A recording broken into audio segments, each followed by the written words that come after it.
अस्सलाम वालेकुम, welcome to my channel. मैं हूं अनम अफजल, आपको अपने चैनल पे खुशामदीद कहती हूँ। फ्रेंड्स, जैसा कि आप देख ही रहे हो, आज मैं बनाने वाली हूँ डोनट्स, जो कि बहुत मज़ेदार है। जैसा ये दिखने में मज़ेदार लग रहे हैं, वैसे खाने में भी है। तो मेरे साथ रहिए, चैनल को सब्सक्राइब कर दीजिए, बेल आइकन को प्रेस कर दीजिए, लाइक और शेयर भी कर दीजिएगा। तो जल्दी से वीडियो को स्टार्ट करते हैं। यहाँ पर मैं सबसे पहले आपको बताती चलूँ, मुझे इंग्रेडिएंट दो जगह पर चाहिए होगा। कुछ इंग्रेडिएंट्स मुझे सॉस के लिए चाहिए और कुछ डो के लिए।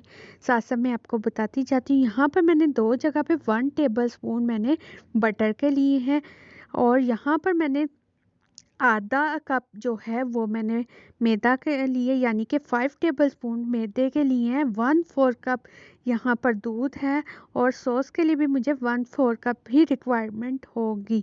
अच्छा, यहाँ पर मैंने 1 टेबलस्पून ईस्ट के दो जगह लिए हैं। 1/4 टीस्पून नमक है, चीनी 1 टेबलस्पून, मैदा है 1/4 कप मैदे के लिए हैं, और वनीला एसेंस 1 टीस्पून। ऑयल जो चाहिए होगा, रिक्वायरमेंट होगी वो फ्राई करने के लिए 2 अंडे की जर्दियाँ, और इसके अलावा हमें चाहिए होगा चीनी पाउडर 3/4 कप, हमें शुगर पाउडर चाहिए होगी, ये इस फॉर्म में हो। और अब हम प्रोसेस सारा स्टार्ट करते हैं। सबसे पहले हमें चाहिए होगा एक बाउल। बाउल में हम 1 टेबलस्पून ईस्ट डालेंगे, और ताकि ईस्ट पहले इसलिए काम पहले इसलिए स्टार्ट कर देंगे क्योंकि ये अच्छे से राइस हो जाए, इसलिए ईस्ट को सबसे पहले हम रेडी करेंगे। अब हम इसमें दूध डालेंगे। दूध नीम गर्म होना चाहिए, वार्म में होना चाहिए। अगर नहीं है तो आप ओवन में 10 टू 20 सेकंड के लिए लगा दें। और अब हम इसमें ऐड करेंगे मैदे के 5 टेबलस्पून वाला मैदा इसमें ऐड करेंगे, और इसको चम्मच से अच्छी तरह मिक्स कर लेंगे, अच्छे से मिक्स करेंगे। और अगर हमें थोड़ा सा दूध रिक्वायर हुआ तो हम डाल देंगे, क्योंकि इसको हमने थोड़ा सा पतला फॉर्म में रखना है। इसका टेक्सचर बिल्कुल ऐसे होना चाहिए जैसे बहुत पतली सी ग्रेवी टाइप, इस तरह का इसका टेक्सचर होना चाहिए, ताकि ये अच्छे से और जल्दी से क्विक से राइस हो जाए। और राइस करने के लिए इसको आपने गर्म जगह पर रखना है।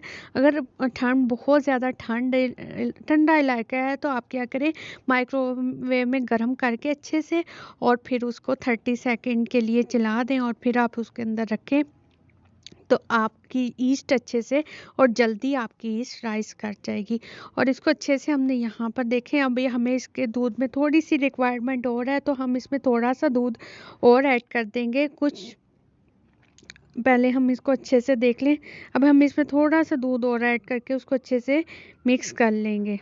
उस वक्त तक मिक्स करेंगे जब तक ये सारा दूध आपस में अब्जॉर्ब ना हो जाए और थोड़ा सा स्टिकी सा टेक्सचर हो जाए, तो फिर हम इसके डो को इनफ कर देंगे। यहाँ पर मेरे डो का जो टेक्सचर है वो मेरी रिक्वायरमेंट के हिसाब से हो गया है। तो अब हम इसको 35 मिनट के लिए कवर करके किसी गर्म जगह पर रख देंगे। और अब हम नेक्स्ट करते हैं स्टार्ट। यहाँ पर मैंने एक बाउल लिया है, यहाँ पर मैं नीम गर्म दूध ले रही हूँ 1/4 कप, और अब मैं इसमें 1 टेबलस्पून ईस्ट ऐड करूँगी, और इसको अच्छे से मिक्स कर लूँगी ताकि इसमें कोई लम्स ना रहे। मिक्स करने के बाद इसको 15 मिनट के लिए कवर करके रख देंगे।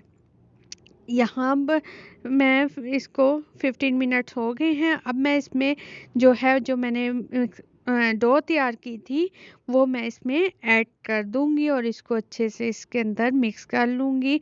और मिक्स करने के बाद अब हम बाकी का प्रोसेस स्टार्ट करते हैं। यहाँ पर मैं लूँगी 1/4 टीस्पून जाएगा इसके अंदर नमक के, और इसके अलावा अब इसमें जाएगा 1 टेबलस्पून चीनी के। चीनी को मैंने ग्राइंडर में डाल के ग्राइंड कर लिया था, पाउडर फॉर्म में हो गई है। तो मैं इसमें अब 1 टेबलस्पून, अगर आप साबुत डालेंगे ना तो वो फिर साबुत रहेगी और अच्छे से मिक्स नहीं हो पाएगी। अब इसमें मैं 2 अंडे की जर्दी डालूंगी। 1 टेबलस्पून इसमें जाएगा बटर यानी कि मक्खन, और इसको अच्छे से मैं साफ़ कर लूँगी चम्मच को। तकरीबन मैंने 1 टेबलस्पून इसमें मक्खन के डाले हैं। और अब इसमें जाएगा 1 कप मैदे के, और ये अब प्रॉपर एक डो तैयार हो रही है। इसमें 1 and 1/4 कप इसमें मैदे का जाएगा। अब इसकी हम डो तैयार करेंगे और इसको अच्छे से मिक्स करेंगे और हमें इसमें पानी की रिक्वायरमेंट नहीं होगी। ये इसी के साथ बहुत अच्छे से डो तैयार हो जाएगी। आपने इसी के साथ इसको अच्छे से डो तैयार करना है। अगर फिर भी अगर आपको रिक्वायरमेंट हो तो बिल्कुल थोड़ा सा वो भी नीम गर्म पानी आप ले सकते हो, वैसे आपको रिक्वायर्ड नहीं होगी। यहाँ पर अच्छे से मैंने डो को सारे सबको इकट्ठा कर लेंगे और ये अच्छे से डो तैयार हो जाएगी। डो बहुत ज़्यादा सॉफ्ट ना हो, ज़रा थोड़ी सी टाइट हो ताकि आपके अच्छे से बन सके। और इसको यहाँ पर मैं इसको मज़ीद गूँदूँगी और यहाँ पर मैंने इसको अच्छे से गूँध लिया। अब इसका एक पेड़ा बना के अब इसको 20 मिनट के लिए कवर करके मैंने रख दिया है। यहाँ पर मेरी डो राइस हो गई है। अब इसके अंदर जितनी भी हवा है ना, वो मैं इसको ऐसे प्रेस करके इसकी हवा सारी निकाल लूँगी और इसके अंदर जितनी भी उसके हवा एयर हो गई है, इसको सारा ऐसे करके निकाल लिया जाएगा। अब इसको एक राउंड शेप में दे के तो फिर मैं इसके बेलती हूँ। यहाँ पर ऐसे करके आपने इसको राउंड शेप, जैसे आप एक पेड़े को देते हो उस तरह से कर लेना है। और अब आपने एक मैदे का खुशका लेना है और इसको स्प्रिंकल करके फिर आपने इसके ऊपर बेल लेना है। आपने हर तरफ से इक्वली बेलना है, मतलब कहीं से मोटा कहीं से पतला नहीं होना चाहिए, क्योंकि अगर आप ऐसे करोगे तो फिर आपके अच्छे से वो नहीं, कहीं से मोटा फूलेगा और कहीं से पतला, और दिखने में भी अच्छा नहीं लगेगा। तो जल्दी से मैं इसको बेल रही हूँ। यहाँ पर मैं इसको इक्वली बेल रही हूँ और साइडें पलटी जा रही हूँ। और अब मैं कोई भी ढक्कन ले लूँगी और आप कोई भी ढक्कन ले लो किसी भी चीज़ का। एक छोटा कवर जैसे पेप्सी की या कोक की बोतल का होता है वो ले लो, और एक कोई भी बड़ा सा जार का गोल सा हो, राउंड शेप में हो तो वो ले लो, कोई भी ले सकते हो। यहाँ पर मैंने ये वाला कवर लिया है, ये साइज़ है, आप अपने हिसाब से साइज़ सेलेक्ट कर लेना। और यहाँ पर ये वाला छोटे वाला है। अब मैं इसको राउंड शेप में तरतीब वाइज काट लूँगी और इसको यूं ऐसे राउंड में घुमाऊंगी ताकि ये अच्छे से कट हो जाए। अगर आपका कट नहीं होगा तो फिर आपकी शेप प्रॉपर कट नहीं होगा तो फिर आपकी जो शेप होगी ना वो ख़राब हो जाएगी। इसको अच्छे से हिलाना है, मतलब आपने करने के बाद, ताकि ये आपका अच्छे से कट हो जाए। अब हम इसके यहाँ पे मैंने इसका काट लिया है। अब मैं इसके दरमियान से सर्कल काटूंगी और फिर दोबारा से इन जो बाकी की डो बच गई है साइडों पे, इसको दोबारा से एक पेड़ा बना लूँगी और फिर दोबारा से इसकी डो इस तरह से इसके सारे डोनट्स तैयार कर लूँगी। यहाँ पर ये मेरे माशाल्लाह काफ़ी ज़्यादा डोनट्स हो गए। अब हमने एक पैन लिया है, उसमें ऑयल को गरम अच्छे से कर लिया है। अब मैं इसमें डोनट्स फ्राई करूँगी और आपने पहले फुल आंच रखनी है ताकि अच्छे से ये गर्म हो जाए। और फिर जब आपने डोनट्स डालेना है तो आग को थोड़ा सा हल्का कर लेना है ताकि वो एकदम ऊपर से ये ना हो कि ऊपर से जल जाए और अंदर अंदर से इसका कच्चा रहे। इसलिए आपने आंच को है वो नॉर्मल रखना है ताकि ये जो डोनट्स हैं आपके अच्छे से अंदर से हो जाएं।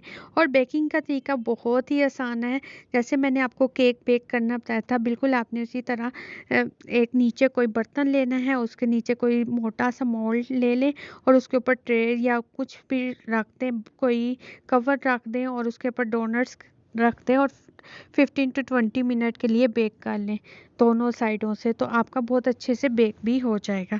बहुत आसान है, आप इसको 120 डिग्री पर 15 मिनट के लिए ओवन में भी बेक कर सकते हो। यहाँ पर मेरे हो गए हैं तो अब मैं इसको निकाल रही हूँ। यहाँ पर मेरे सारे हो गए हैं। अब मैं सॉस बनाने का तरीका आपको बताती हूँ। यहाँ पर मैंने 1/4 कप दूध के लिए हैं और इसको थोड़ा सा बबल्स आ लें तो फिर मैं इसमें बटर ऐड कर रही हूँ 1 टेबल स्पून। और यहाँ पर मैं बटर को मिक्स कर लूँगी और ताकि ये मेल्ट सा हो जाए। यहाँ पर मैंने 2 टेबल स्पून जो है ना कोको पाउडर के लिए, और इसको अच्छे से हिला लूँगी ताकि इसके अंदर जो वो बबल्स या लम्स ना बने, और इसको जल्दी जल्दी हिलाते जाएंगे ताकि ये अच्छे से मिक्स हो जाए। और अपना चम्मच तेज़ करना है, और अगर आप बीटर यूज़ करते हो तो बेस्ट है। अब मैं इसमें 3-4 कप इसमें आइसिंग शुगर डाल लूँगी। अगर नहीं है नो प्रॉब्लम, आप ग्राइंड कर सकते हो। और अब इसको जल्दी से मिक्स कर लेंगे ताकि इसके अंदर जल्दी से अब्जॉर्ब हो जाए। बहुत ज़बरदस्त चॉकलेट तैयार होती है। इसका फ्लेवर बहुत मज़े का होता है, बच्चों को वैसे भी दी जा सकती है। तो यहाँ पर मेरी 2 से 3 मिनट के बाद मेरी सॉस तैयार हो गई है। मैं इसमें थोड़ा सा 1 टीस्पून इसमें तकरीबन जाएगा वनीला एसेंस का। और आग अभी मैंने बंद नहीं की, इसको बस थोड़ा सा पकाएंगे और इसको हिलाएंगे अच्छे से, और थोड़ा सा बिल्कुल 1 से 1.5 मिनट के लिए बिल्कुल पकाएंगे। ये इसका टेक्सचर ऐसे आ जाएगा और साथ साथ हिलाते जाएंगे। और इसको ठंडा होने के लिए फिर हम रख देंगे 15 मिनट के लिए फ्रिज में या फ्रीज़र में।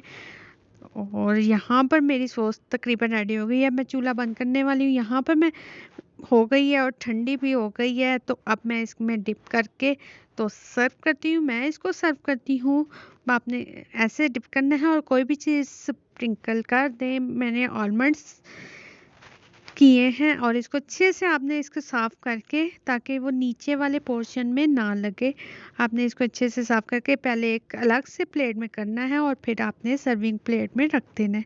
यहाँ पर मेरे बहुत अच्छे से हो गई है। मैंने बादाम से इसकी गार्निश की है। आप कोई भी चीज़ यूज़ कर सकते हो, चॉकलेट चिप हो, कुछ भी यूज़ कर सकते हो जो आपके बच्चे पसंद करें। बहुत ही मज़ेदार डोनट्स तैयार हैं।